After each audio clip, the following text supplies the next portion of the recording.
দিদি বলছি, সকালবেলা দেখা গেল যে একদম বাঁধ ভেঙে প্লাবিত ভূতনিতে, কি বলবেন এই বিষয় নিয়ে? কাটা বাঁধটা যেভাবে কাজ করা হয়েছিল তারপর তাতে করে ওইটা ভাঙার কথা নয়। আমরা পরে বালির বস্তা দিয়ে বাঁধটাকে আটকেছিলাম। বালির বস্তা দিয়ে আটকাবার পর রাত্রি 4টার দিকে কেউ বা কারা কিছু লোক, এটা কংগ্রেস এবং সিপিএম এবং সিপিএম বিজেপির লোকরা রাজনৈতিক ফায়দা তোলার জন্য ওখান থেকে সমস্ত রকমের মানে 2-3টা বস্তা ছড়িয়ে লিকেজ করে দিল। লিকেজ থেকে জল ঢুকতে ঢুকতে তারপর ওয়াশ আউট হয়ে গেল।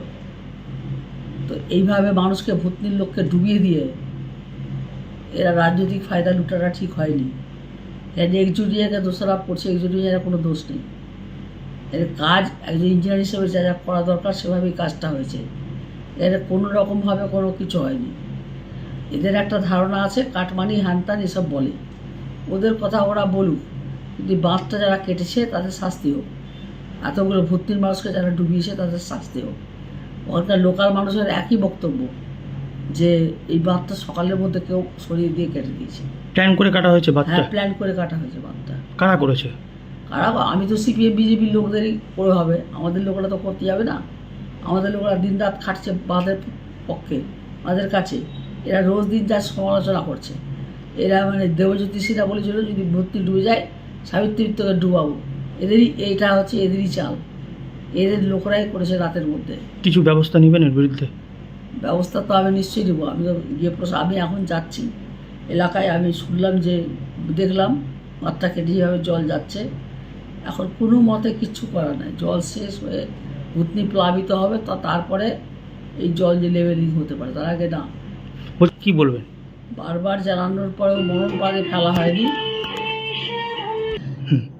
মানুষকে আমরা বিপদে ফেলবো এটা তো কোনো, সব মানুষই জানে কেউ কাউকে বিপদে ফেলবে না, কিন্তু এরা যে মানুষকে বিপদে ফেলতে পারে।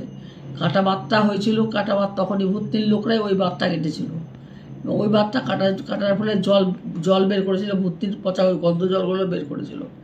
এখন সেই বাঁধটাই এখন আবার ইঞ্জিনিয়ার প্রায় 1 কোটি সামথিং টাকার বিনিময়ে ওই ব্রিজটাকে টেম্পোরারি ব্রিজ করেছিল। ওখানে সুইচ গেট হওয়ার কথা। সবসময় তো আর একসঙ্গে সব কাজ করা যায়নি। ওটা টেম্পোরারি ব্রিজ করা হয়েছিল এবং বাঁধের দুদিকটাতেই আমাদের মানে বালির বস্তা দিয়ে উঁচু করা ছিল। বালির বস্তা না সরালে ওটা কাটতে পারে না। বালির বস্তাকে সরিয়ে দিয়ে লিকেজ করে তারপরে এই জলটা ঢোকাচ্ছে না। বলছি 2 মরবে বলেছেন দেবজ্যোতি সিনহা। দেবজ্যোতি সিনহার বিরুদ্ধে আর করা উচিত এবং এই মানে এদের নেতৃত্বে এগুলো হয়েছে, বিজেপি এবং এদের নেতৃত্বে হয়েছে। আজকে এটা কেন্দ্র সরকারের জাতীয় বিপর্যয়। কেন্দ্র সরকার 5 টাকা দিচ্ছে না, এটা এই কথাটা ওনারা বলতে পারছেন না। এই টাকাটা আনতে পারছেন না বিজেপিরা। আর এরা কেবলমাত্র ভোটে জেতার জন্য ভর্তিবাসীর এই অবস্থা করলো আজকে।